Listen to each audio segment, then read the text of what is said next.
Hi everybody, welcome back to the Burlington Future Show. Today I'm so excited to say that we are going to interview Nour from the People's Farm Stand and Village Hydroponics.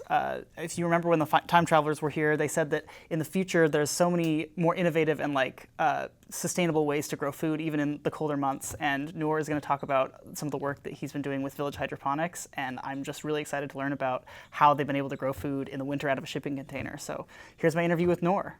Kason was sad, he thought the present was bad, until some time travelers came and told him to be glad because the future is bright. He wasn't looking right, they gave a list of people doing good to get in his sight, and so now he's interviewing all the people he should know that are building a better world right now on the Burlington Future Show. Hi Nour, thank you so much for coming to the Burlington Future Show. Of course, thank you for having me. Yeah, so I know you primarily through the organization, the People's Farm Stand, that you help run. Do you want to just tell me a little bit more about you and what the People's Farm Stand is? Yeah, so I am a veggie farmer by trade, and the People's Farm Stand is kind of just a way for me and fellow farmers and friends in the community to kind of continue to show up and do our part and make sure local, organic, freshly grown produce is getting to everyone. And, you know, we have a very broken food system where by no fault of the farmers, produce can be very inaccessible, especially this kind of local organic produce movement. There's a lot of people left behind, and we know how to grow vegetables, we know how to share vegetables, and that's kind of just our way to show our community love and do our part to show up, I guess. So yeah, I have a great team that works alongside me to make that happen. That's awesome, yeah, and you share fresh produce in the park, is that? Yeah, so from pretty much June through October, every Friday, Pomeroy Park from 5 to 6:30, and then South Meadows in the South End from 7 to 8. Everyone is welcome. We have free, fresh produce.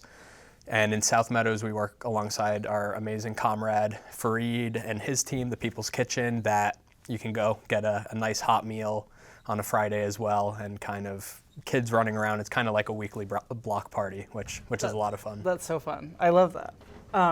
So when you're not doing the People's Farm Stand stuff, when the People's Farm Stand is off season, my understanding is that you have this other project that is extremely interesting and very cool to me, where you're growing fresh produce in a shipping container in the Intervale. Is that right?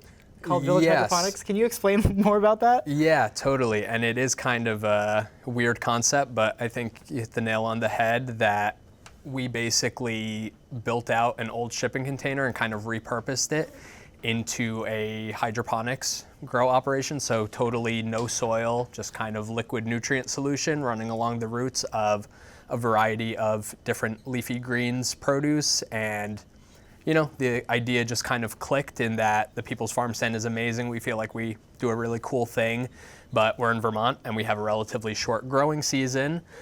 So just around the time that, you know, winter comes, utility prices go up, kind of that connection and access to fresh produce. We're not the only ones. Intervale Center, Vermont Food Bank, a lot of amazing partners also doing similar work. That access just, you know, gets cut off seasonally. So we kind of had this light bulb idea. I'd been interested in hydroponics personally for a while. What if we could, you know, grow fresh veggies in the coldest and darkest winter months, and only a quirky, cool, amazing place like Burlington would like take my weird idea and just be like, sure, where do you want to put it? You want some money for it? Like, I just have always felt such support by the city and by people here that, again, they just kind of took this wacky idea and let me run with it, and yeah. I love that. So can you explain hydroponics a little bit more in depth? Like what is it and how does it work in comparison to like traditional farming? Yeah, so basically hydroponics at a base level is growing produce without soil. So in our version, we do what's called nutrient film technique, where basically there's a nutrient reservoir and like an aquarium pump, and basically the nutrient solution gets pumped up a series of PVC pipes, and then it's just at an angle basically, and that nutrient solution through some PVC channels basically, runs along the roots of the plants, allowing for some oxygen zone, and the plants are able to stay saturated and take up the nutrients and have enough room for oxygen, and they can basically grow totally without soil. There are different versions that some use just sunlight in greenhouses. There are some that are aquaponics and they utilize fish. Ours, we totally use LED grow lights that we try to be transparent about. They use a lot of electricity, big energy demand. There's differing opinions on the McNeil power plant site down at the Intervale, but we're really lucky to have a local energy and electricity source. We are on Burlington Electric Department property, so about as local source of electricity as you can get. But again, that's part of the reason why we only operate in the winter, to kind of, be cognizant of the energy and electricity demand. And it's like, when the sun and the soil can do its job, that's great, and we do that, but just trying to fill that gap in the winter again. Well, I think that's so innovative to think of, like, in Vermont, the growing season's so short, so what are we going to do in the winter? And and it looks like you guys get a lot of stuff. I've looked at your Instagram, and it's like, the yield is pretty good for a little shipping container. How much do you usually get? Yeah, so we're a little bit unique in that, again, the broken food system, most hydroponics out there are just in it for return on investment and money. And the way to do that, just like in soil agriculture, is monoculture. And you just grow a lot of one kind of thing, and you don't kind of have an opinion for, I guess, the crop diversity or for where it's going. You're just about that return on profit. We try to grow a variety of different leafy greens, and more trying to grow kind of the culturally important produce and push the bounds of what we can actually grow hydroponically. So in any given rotation, we're growing 6 to 8 different leafy greens hydroponically, lots of Asian greens, bok choy, tatsoi, arugula, Swiss chard, cilantro, different things.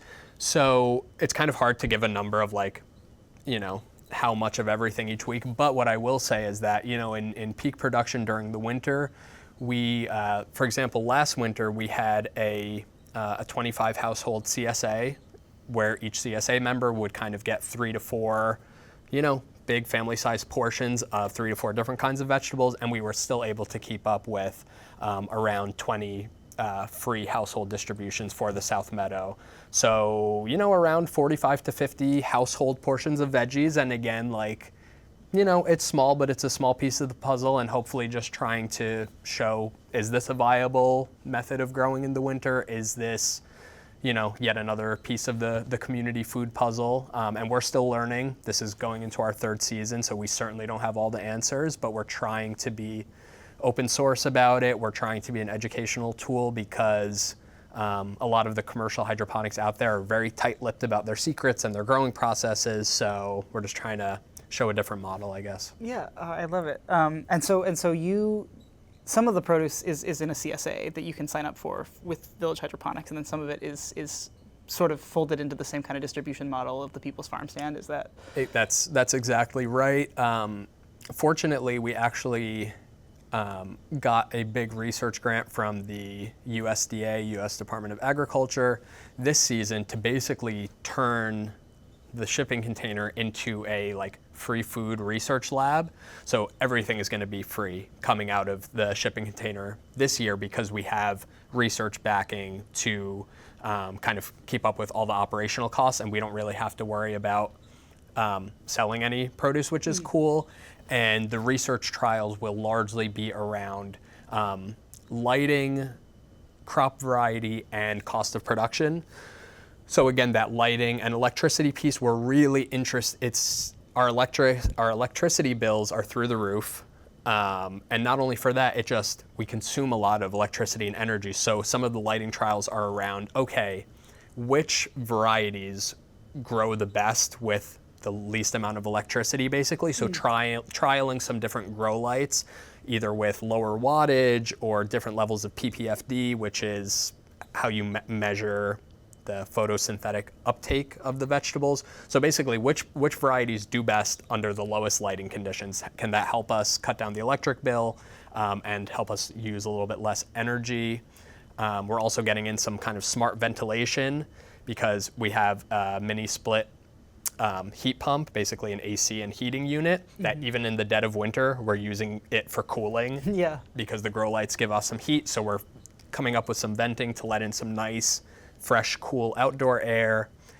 And kind of the other part of the research is around, again, cost of production. So really trying to track how much labor, electricity, nutrients does it take to grow a unit of these different kinds of vegetables? Because again, I'm a farmer myself, and I'm really interested in, can this method of hydroponics be a viable other revenue stream for a farmer, whether it's a dairy farmer or a veggie farmer in the off season, to potentially have another, diversified revenue stream coming in. And currently, as it stands, the way we do it, it can't be done. It's still a cool community tool, but the numbers don't crunch when we look at our, again, like mainly the electric bill versus how much we're able to put out.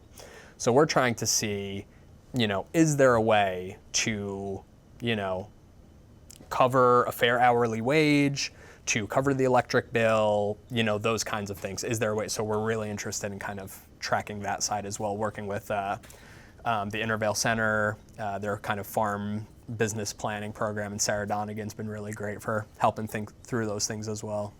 Nice.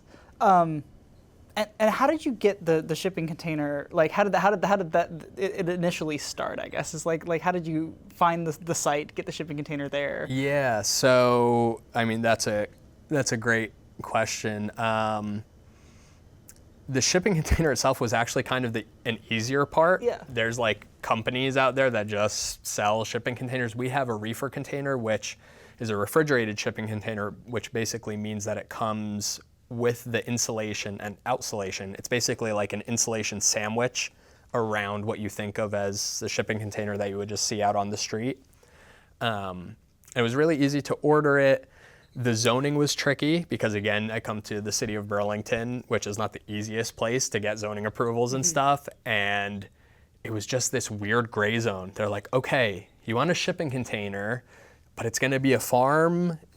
Is it industrial? Is it agricultural? Where can we put? So it's kind of difficult to find a location, but like, again, fortunately, like Burlington Electric Department and Community Economic Development Office were really great in like helping us find a suitable spot.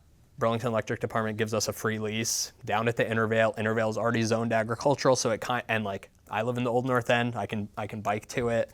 So it was just, I couldn't imagine it being anywhere else. And because it's so much work, even if it was 5 minutes further in the South End or something, it would just be a pain in the butt.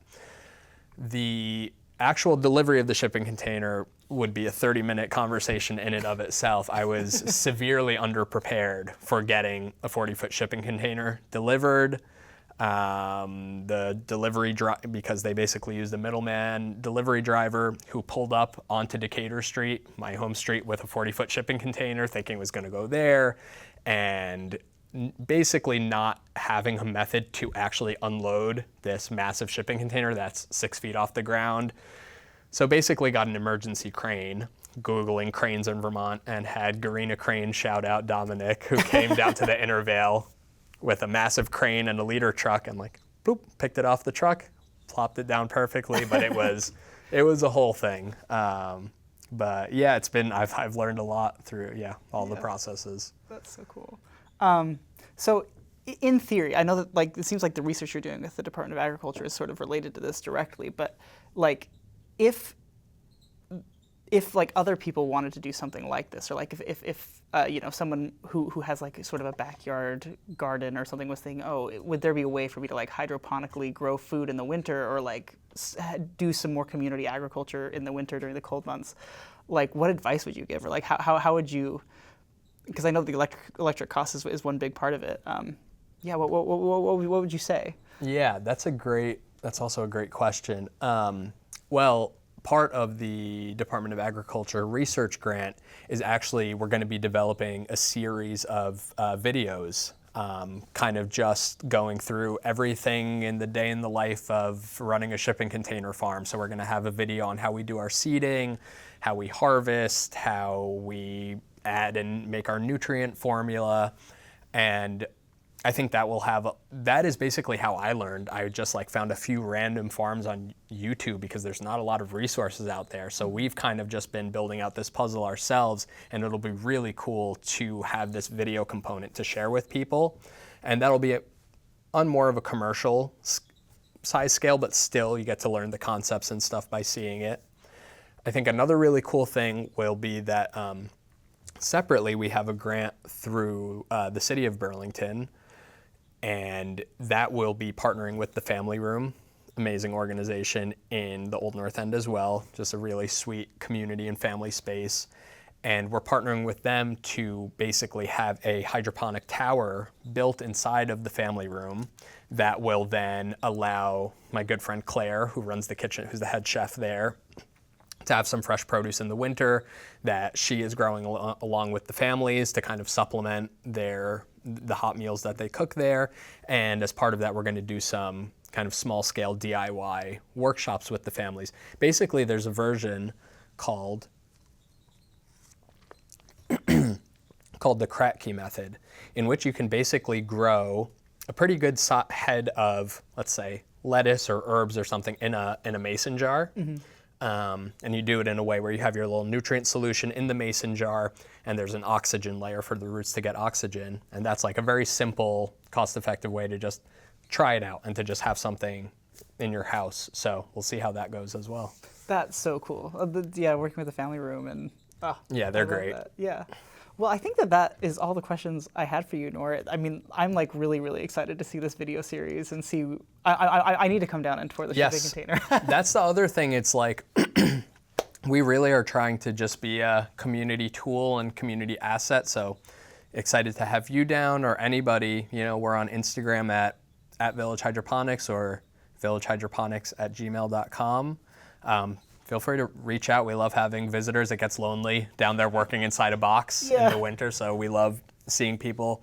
I also want to give a shout out to my one staff person, Camille Jacoby. They are just a force of nature and have just basically could run the farm, you know, without me at this point, and I'm just so grateful to have them. But we're down there, you know, most days in the winter, so always happy to have people stop by and check it out. Yeah, I hope people do. I mean, I'm gonna be down there definitely this winter. So awesome. Great. Yeah, thanks so much, Nour. Thanks for coming on. Yeah, thank you. This was fun. Yeah, that was such an amazing interview. I feel like I learned so much, and I have so much to go back to. Like, I'm gonna just go search so many other things and like look at all these hydroponics videos. I'm really excited for the work that's gonna come out of the research grant that they've got. So yeah. Stay tuned for the next interview. Thanks so much for watching the Burlington Future Show. We'll see you next time.